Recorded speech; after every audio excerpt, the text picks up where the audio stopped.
ও যে কামরায় থাকতো, ওর পাশের সিটে একটা লোক থাকতো, একটা ছেলে, তার বাবা এসছিলেন ওখান থেকে একটা একনোনা বন্দুক নিয়ে ওটা রিপেয়ার করাতে। ট্রেডিশনটা ছিল বাবা টাবা কেউ আসতে, মধ্যবিত্ত পরিবারের যারা আসতে ওই ছেলের বিছানায় থেকে যেতেন, ওখানেই হয়তো ছিলেন। সেই সময় পুলিশ ঢুকলো মুসলিমরা, এই প্রথমবারের মতো কিন্তু পুলিশ ঢুকলো একটা এডুকেশনাল ইনস্টিটিউশন। এটাও একটা খুব বড় জিনিস যে যে যে যে একটা ছাত্রাবাসে পুলিশ ঢুকবে। তো তখন তারা একটা বন্দুক আবিষ্কার করলো, ওই বন্দুকটা।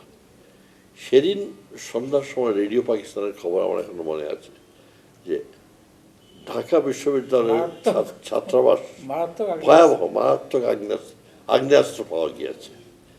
এবং ওই ওই ওই দিনই ওকে অ্যারেস্ট করে নিয়ে গেল। রুমের ছেলে রুহুল আমিনুল একজন, সে বরিশালের ছেলে, তার বাপ ছিল দারোগা। তো বাপের বন্দুক খারাপ হয়ে গেছে, সেই বন্দুকটা সে নিয়ে আসছে ঠিক করা বলে ঢাকাতে। সে বন্দুক পাওয়া গেছে ওর বিস্তার তল থেকে, খাটের তল থেকে।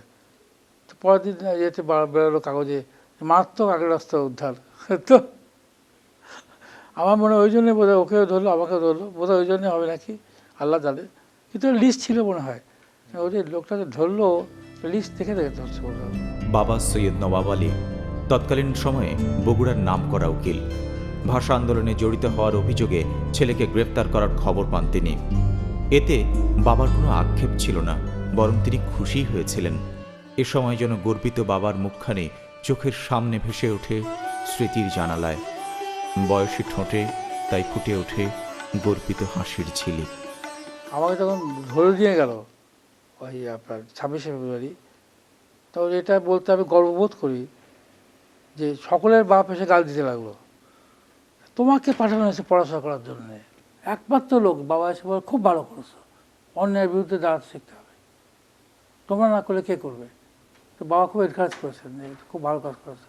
তো তার ফলে একটা ভালো হলো যে আমরা অনেকটা রেডিকালাইজড হয়ে গেলাম।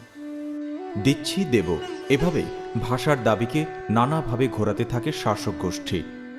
অবশেষে 1954 সালের যুক্তফ্রন্টের একতরফা বিজয় এবং মুসলিম লীগের ভরাডুবির পর 1956 সালে পাকিস্তানের সংবিধান প্রণয়নের সময় উর্দুর সাথে বাংলাকে পাকিস্তানের রাষ্ট্রভাষা হিসেবে স্বীকৃতি দিতে বাধ্য হয় সরকার। অর্জিত হয় ফজলে আলীদের ভাষার দাবি। পরবর্তীতে 1999 সালে জাতিসংঘ ভাষা আন্দোলনের শহীদ দিবসকে আন্তর্জাতিক মাতৃভাষা দিবসের স্বীকৃতি প্রদান করে বাংলা ভাষাকে সম্মানিত করে। এরপর চলে গেলেন বিলেতে। পদার্থবিদ্যা পড়া হল না তাঁর, সেখানে চার্টার্ড অ্যাকাউন্টেন্সি পড়াশোনা করেন।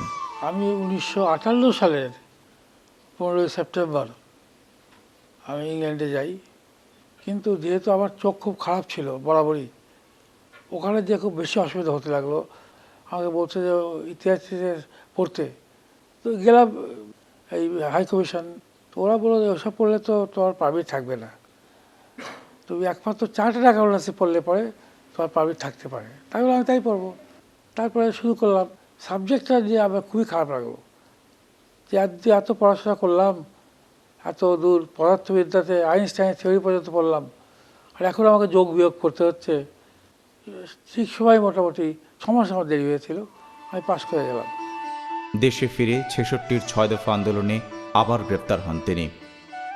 এ সময় তার সাথে আরও গ্রেপ্তার হন প্রয়াত চলচ্চিত্রকার আলমগীর কবির সহ আরও অনেকেই।